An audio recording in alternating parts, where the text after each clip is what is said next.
All right, everyone. We are on another day. I hope you're having a beautiful Tuesday so far. We are continuing the reading of Elsie Lincoln Benedict's How to Get Anything You Want. Today is video number 42. Video number 42. Again, check the playlist out on YouTube if you wanted to read along with us. We're reading through this whole book together. We are on lesson 3.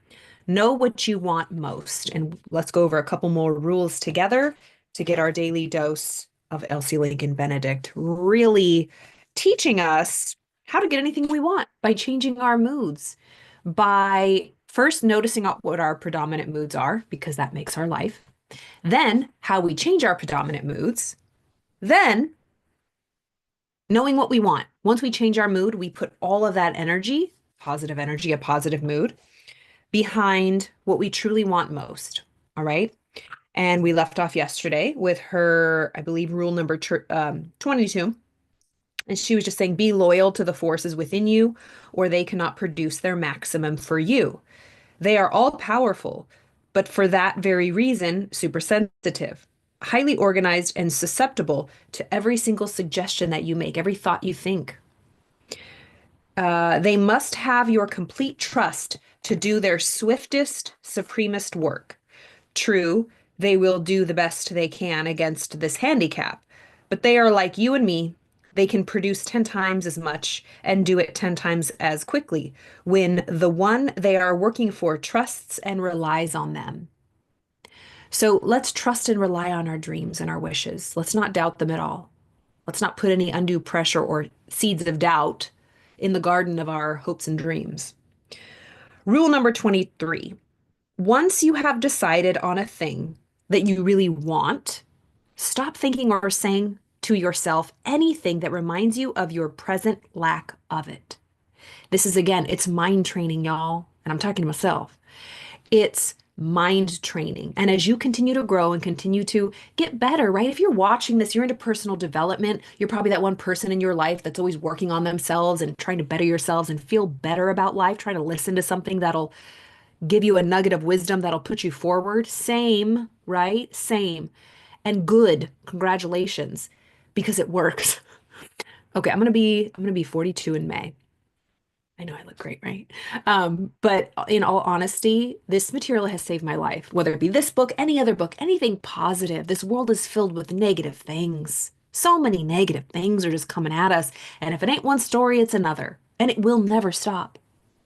There's a part of me, old me, not me now, but I notice this in a lot of my clients, especially my therapy clients, because, when our mental health is waning, it's like usually something has been beating us down for a while, or we've gone through something we just can't get over.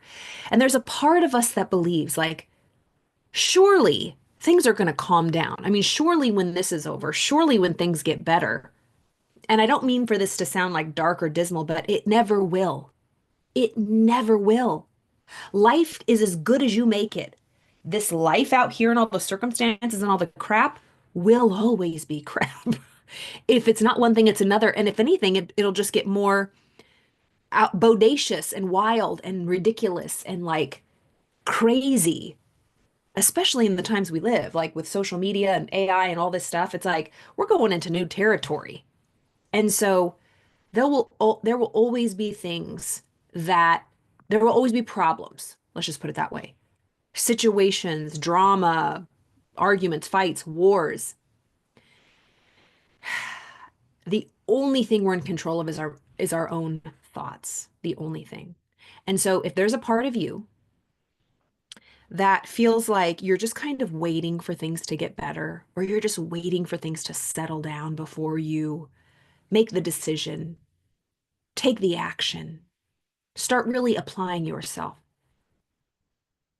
Please don't do that, because you will wake up 10 years from now and God forbid you'll be in the same place or worse. Maybe you'll be incrementally better, like keeping up with inflation. But it's just time to be honest with ourselves. Like, what are we doing? We had a really great call today with Dr. Joe Vitale. He teaches every first Tuesday of the month in our Think and Grow Rich mentorship program at the Napoleon Hill Institute. It's an 8-month coaching program.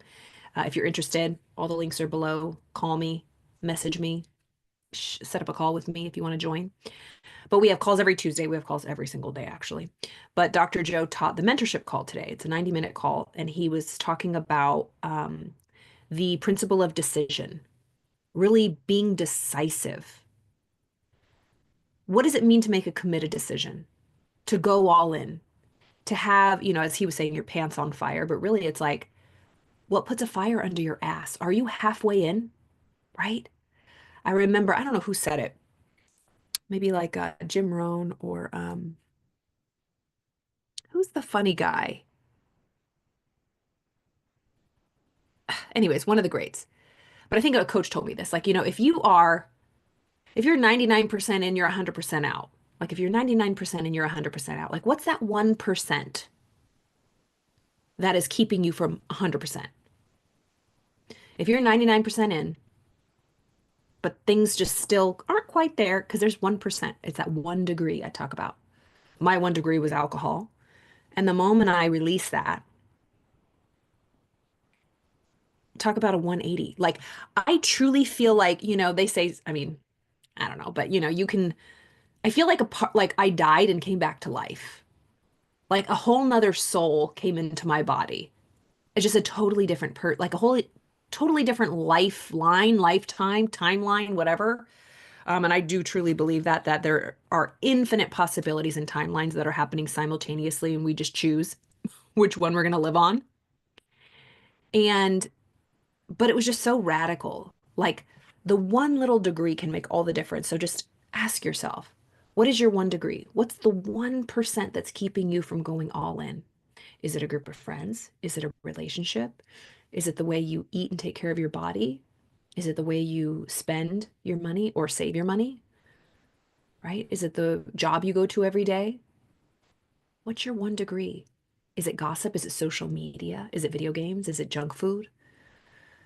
Is it the music you listen to? Is it the environment you surround yourself with? Is it your roommates? Like what what is keeping you in a vibration that is lower than the version of you you can be? And somebody in the chat today during the Q&A, I was running the Q&A, and they were like, well, sometimes like I say to myself, I made the decision, but then I can't follow through consistently. And Dr. Joe answered the question. And after in my mind, I was like, because I can get triggered by other people's questions because that was me. Like I'm really decisive. I go all in. I'm all in.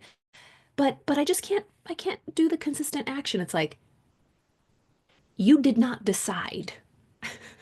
If you don't have the energy, if you don't have the consistency, if you don't have persistence and you just wake up every day and you are like laser focused, you did not make a decision. Like to really understand the word decision, and I'm just going to share my screen. I shared this. I share it all the time. I don't know if I've shared it here before, but I brought this up. Let me go ahead and bring up the image. But, the word decide, when you break it down, um, the CIDE at the end, to decide something, means to cut off and to kill. And that's not fun. That's not comfortable. It's really scary to be decisive. People who are decisive threaten other people. Like people think that decisive people are like, whoa, you're kind of crazy. You're all in. Wow, you're just going all in extra. Like, does it have to be that serious? Yes, it is. It very much is. And so here, this is the slide I want to share with you. I just opened it up on this PDF. Let's share my screen. All right, so to decide, let's enjoy this together. Okay. The last part, CIDE, it comes from the root, the Latin word. It means to cut off and to kill. So you can see this kind of ending in all kinds of other words: genocide, germicide, herbicide, homicide, insecticide, suicide, right? To cut off and to kill: insects, insecticide; to cut off and kill oneself, suicide; to cut off and kill another person, homicide; to cut off and kill germs, germicide, right? You get the hint. That's very serious and permanent in the moment.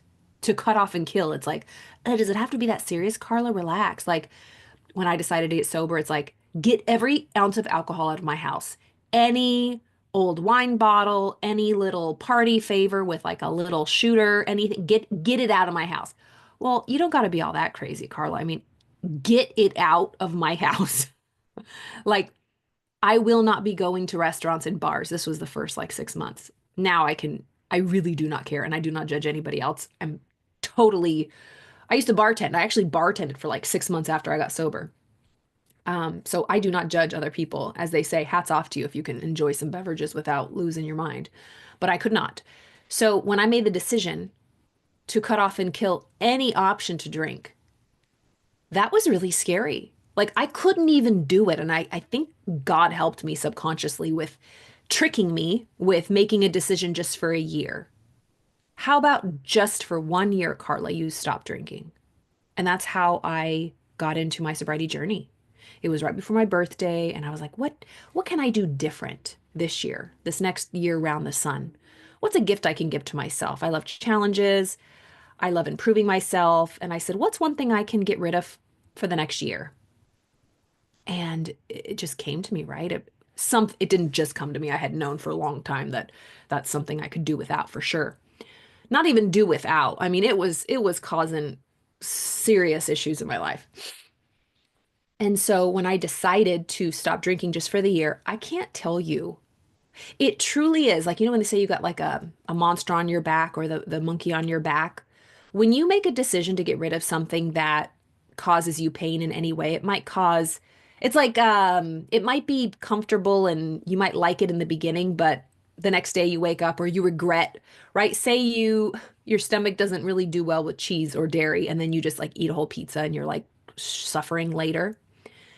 I'm talking about stuff like that. Stuff has repercussions. It has side effects that you don't care for. In the moment, it might feel good, but you kind of hate yourself a little bit or you're kind of bummed out after you do it.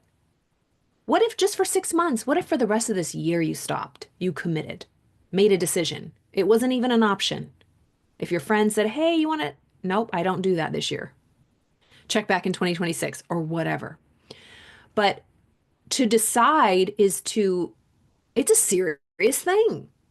And that's why a lot of people don't do it. Napoleon Hill says the opposite of decision is procrastination. We procrastinate. People procrastinate all day long. Like, I need to do my taxes. I can do them right now. I can do them tonight.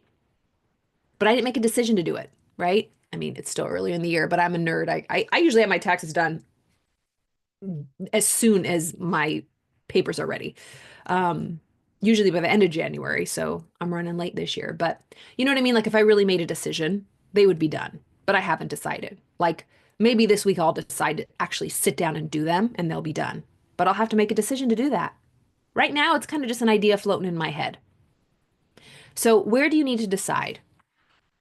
I say first, it's a decision within. It's an energetic decision within your mind. It's a thought. I am making a decision in my mind. Then my body and actions will follow. Make a decision. Be honest with yourself. Be like, I am done with this. Give yourself a time frame if it's something that, you want to just test out. If it's a really big deal for you, maybe clients that I've worked with who are, in relationships, sometimes they have kids, sometimes they're married. And it's like all or nothing. Well, I can't just leave my partner. I can't just get a divorce. It's like, whoa, whoa, whoa, whoa, relax. There's things called separations. Why don't you just take some time apart? Make that decision first. I'm going to spend 1 month, I'm going to rent an Airbnb and not live with my partner for a month. And I'm making a decision. I need my space, right? That's a decision. And then it informs the next decision. You know what? I figured some things out. I decided I want to work it out. And then you go back home. Or, you know what? I have clarity. I really don't want to be in this relationship anymore. I'm out. And then you make another decision to leave. So decisions help the next decision. It informs the next decision. And the answers and the clarity and the hows of things, like how is this going to work out? The hows are revealed. The clarity is revealed. The answers are revealed the moment you make a decision. You do not get the goods unless you make the decision. We all want certainty. Before we make a decision, we want to know exactly how it's all going to pan out. And that's not how it works.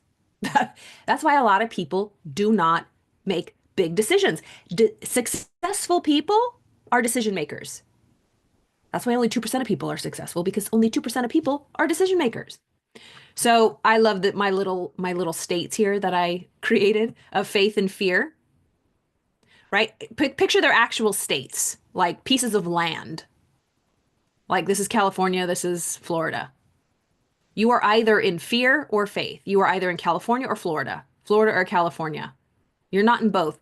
Fear, actually, do I have? Yes, I do. Let's scrolly-oly up here to my little umbrellas. Look, fear. These are different things that go along with fear. So if you find yourself, when I say, are you in a state of fear or faith? You'd be like, well, I'm not scared of anything, Carla. Okay, do you find yourself being controlling, being prideful, thinking you know everything, not wanting to ask for help? Do you find yourself overthinking?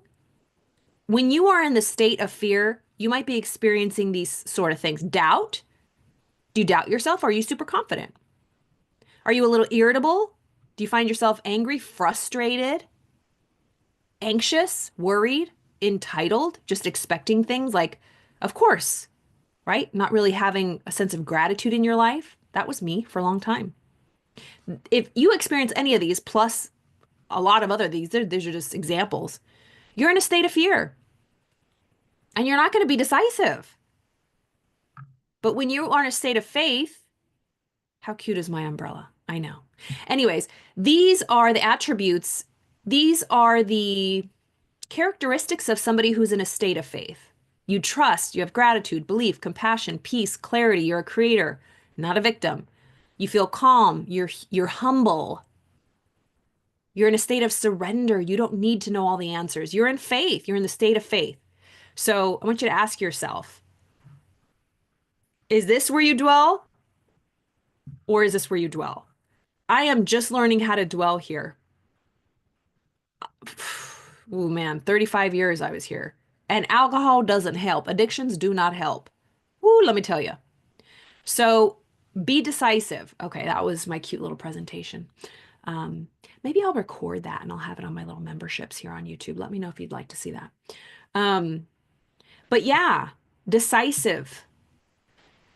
Being in faith, trusting yourself.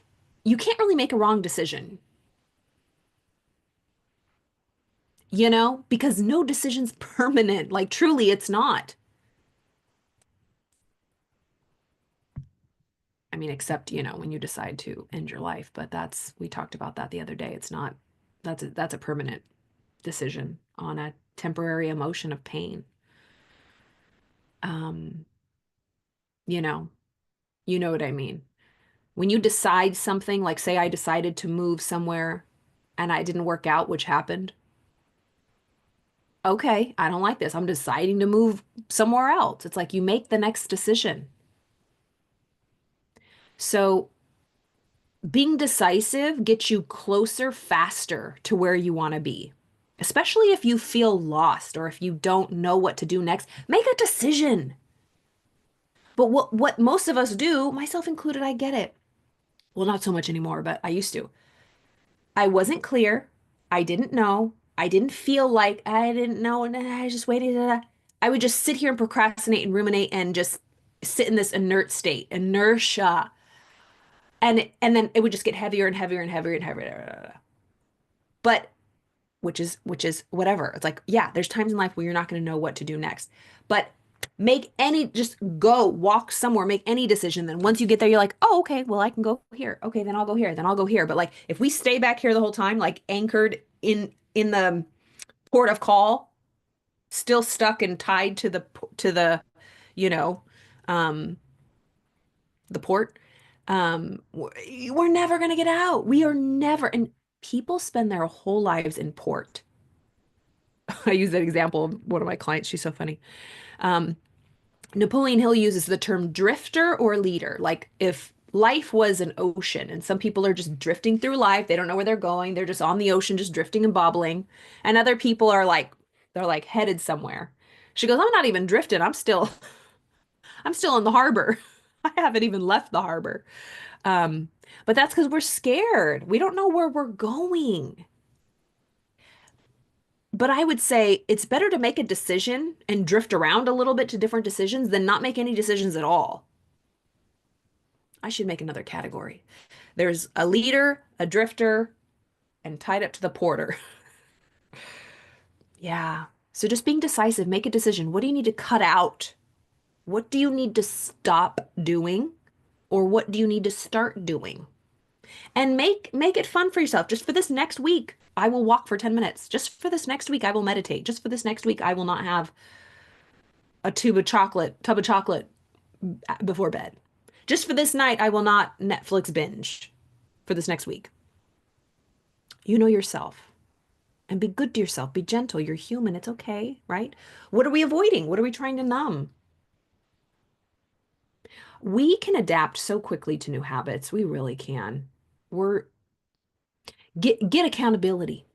Get accountability. That's why it's so important when I say like if anybody asks me like how can I, exponentially move forward in my life, it's like get a coach. Get a coach. Ask for help. Get into a community. Join a mastermind. Ask for help. You don't have to do it alone. I don't even know how I don't think anybody does it alone, really. Anybody who's truly successful does not do it alone. They ask for help. It's humility, being humble, not having pride, not being prideful, like I know everything. Wow, that was a long tangent. Okay. So don't dwell on the fact that is present lack and your future hopes. Okay. Above all, do not dwell on the fact that this present lack and your future hopes are wildly separated. So don't think about how where you're at right now, the state of lack, and then over here, your future hopes are so far away, or that there is any contrast between them. All great achievements are made in the mind first by mentally bridging the gap between the present and the future. So deciding in your mind first that I know I'm here and this is where I want to get to. I'm going there now in my mind. I don't give up. I'm going there now in my mind. Go there now in your mind. Go there now every day. Go to your future. Be that person already. And I know, like, that is for some people a little esoteric. Like, how do I go there in my mind? It's like, well, how do you want to feel? We talked about it yesterday. What would it feel like to be there in your dream life? Like, you're here right now, and you know how that feels frustrated, stuck, upset, angry, sad, unfulfilled. What does it feel like over here? And she's taught us like we need to know what over here is. Where are you going? What do you want? What do you want? You're here now, but where are you going? So find and get specific and clear on where you want to go, what you want, and then decide, well, how am I going to feel when I get over here? What would it feel like? What would my life be like? How would I walk, talk, dress? What time would I go to bed? What would I eat? What would I drink my coffee out of? What route would I take on the freeway? Like, think about it. What perfume would I wear? Grounded in reality with what you have in that moment. But try in every way. Like we talked about surrounding yourself with auto suggestions and affirmations. I have right here. I have 100,000 subscribers on YouTube. I look at it every day. Do I? No. I barely have 2,000, right? But she's saying right now, don't dwell on the fact of the 2,000. Dwell on the 100,000. In my mind, I already have that. I will be no different. Hand to God.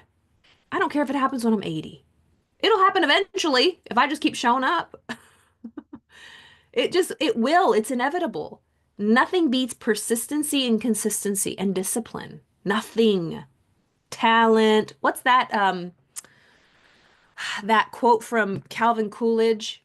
I think I have it in this teaching slides. Let's see. I think I did save it. Cracking my back. Okay, here we go. It's somewhere. Let's just look it up. It's a really good quote. It's a really good quote. Okay. So it was on persistence. Calvin Coolidge quote on persistence. Listen to this. Okay.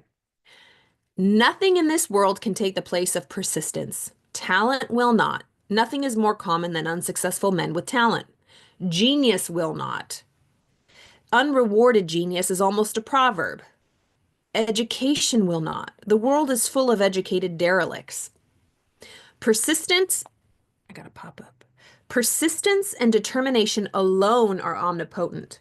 The slogan, press on, has solved and always will solve the problems of the human race.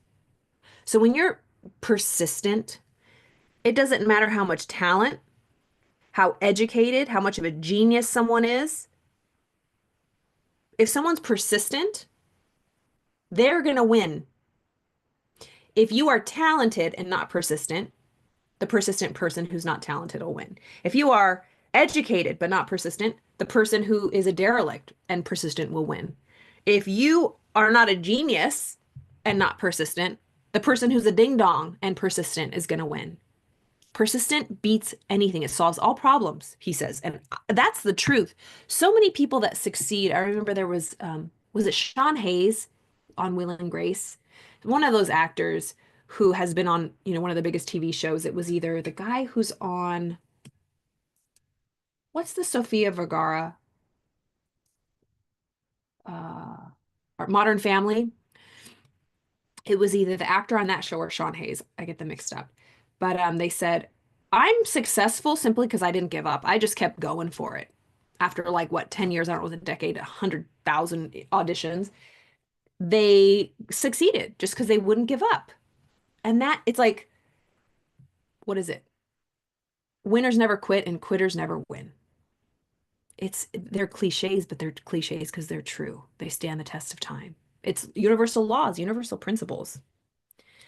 So bridge the gap. You're already there. Get there in your mind first. Would Brooklyn Bridge ever have been built if the engineers had devoted themselves to picturing the gap of visualizing the untouched, unoccupied air between Manhattan and Brooklyn, reminding themselves that the bridge was not there? That's funny. They did the exact opposite. Whenever they thought of that space, they visualized a bridge across it till it seemed as real to them as the actual structure was when finished. You must do the same, or you will never build the bridges that carry you from the unpleasant present to a glorious future. Rule number 24. When you have decided on a thing and know exactly what you want, let it alone for a few days. Do not try to think or plan or work out the details, ways, or means of going after it. Give your conscious mind a little vacation. Take about 3 days off the subject. Let your mind lie fallow. Get a very clear picture in your mind of what you want and file it away, figuratively speaking, in your great subconscious gallery. It will materialize just as blueprints do if properly treated. Oh, I love that. So, if you are following along here and you are on your journey and you might have just reached a goal and you want the next goal, that's certainly where I'm at right now. Um, get crystal clear on what you're working towards right now. What do you want? What do you want next? What are you working towards? Is it a health goal? Is it a financial goal? Is it a relationship goal? Is it a work and purpose goal to creative goal? What do you want? Have it be specific. Picture it. What would it feel like? Get a vision board. Get a Pinterest board. Allow yourself to visualize for at least 5 minutes a day. Do mirror work. Have affirmations, auto suggestions. Get into it. Go all in. Decide. This is going to be my full-time job. My mindset work. It's going to be my full-time job. I'm going to close the gap. I'm going to see where I'm at and where I want to be, and I'm going to just see it already happening. The bridge, the way over. And I'm going to start thinking, feeling, acting, behaving like that person. How would you talk to your family? Who would you be calling? Where would you be going to get coffee or lunch or dinner?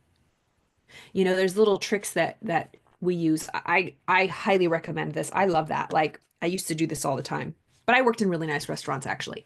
But I would go because I used to work in Beverly Hills, and like there was the Beverly Wilshire, where Pretty Woman was filmed. Um, and I used to just go sit in the beautiful, oh God, just I think it was like there was lunch places, but even if I wasn't in a hurry, because I made good money and I could afford it, which was really nice, and I had friends there and you always got hooked up.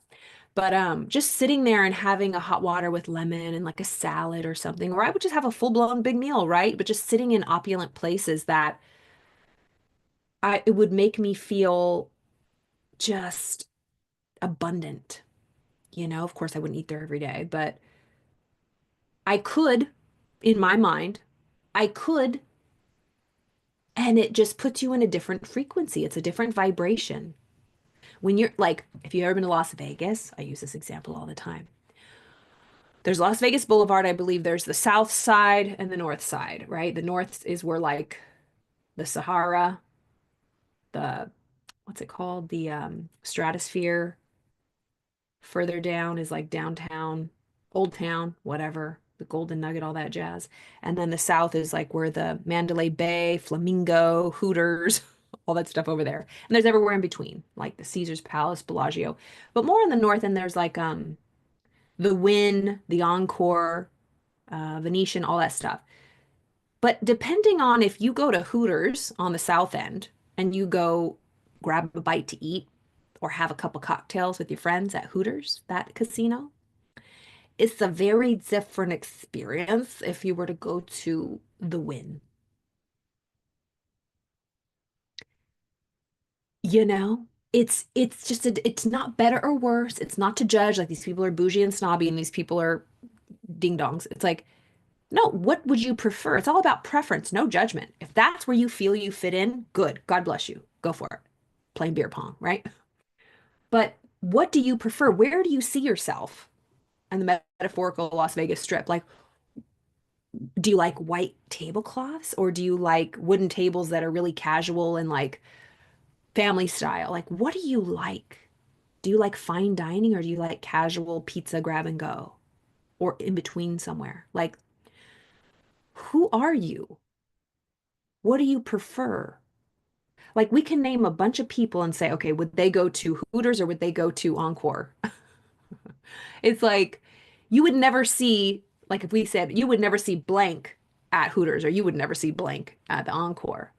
Because why? Because it's a vibration that they carry and you match the frequency and the vibration that you're on energetically by the thoughts you think. Like the wealthy thinks in a certain way, wealthy people. And poor people think in a certain way. Average people think in an average way. Like attracts like. The Strangest Secret by Earl Nightingale is so powerful. He's like, when you think bad thoughts, your life is bad. When you think good thoughts, your life is good. And it is a constant daily, minute by minute at times, practice. But once you start doing it, the better you get, the easier it gets. And like attracts like, then you surround yourself with people who are positive. And then on days when you're not feeling so well, it's like it doesn't take long because you surrounded yourself with people who are positive. So that's why the rich get richer and the poor get poorer because it's like you create this momentum in one way or another. So, like, where are we building our bridges? Where are we going? Where are we building our momentum? Where are we deciding? Where are we cutting a bridge off to God knows where? Like the bridge, the bridge over to Party Town, Drinking Town, burned, burned. It's not even an option. I couldn't even get over there if I tried. I couldn't even get over there if I tried. And some people who do experience relapse because they build the bridge back over. But once you burn that bridge, it takes a concerted effort to build it back subconsciously, little by little. You keep letting the thoughts sneak in. Well, maybe one day, well, maybe, and then you find yourself falling off the wagon. But when you make a decision and you cut it off, it's gone. It's like burning the boats. There's no retreat. There is no option for retreat. And if you say, well, I fell off the wagon, I made a decision one time, but it's because you built a boat again and went over there again. And you just have to forgive yourself, start over, make a new decision, decide, cut off any other option. It feels so good. It feels so good just to be decisive. Anywho, this was just a treat. It really was. I hope you enjoyed this. We will continue with this reading tomorrow. Every day, y'all. It's February 4th already. Wow. All right. Again, if you want to work with me in any capacity, all of the information is in the description box below on YouTube. So if you are on Facebook, hop on over to YouTube, like and subscribe. We are growing over here and I'm so excited. Going over here till the wheels fall off, y'all. So I'm going to try to do some more things. I'm going to always read, but try to do some more things to add to the repertoire over here. Yeah. Hope you have a beautiful evening, and I will see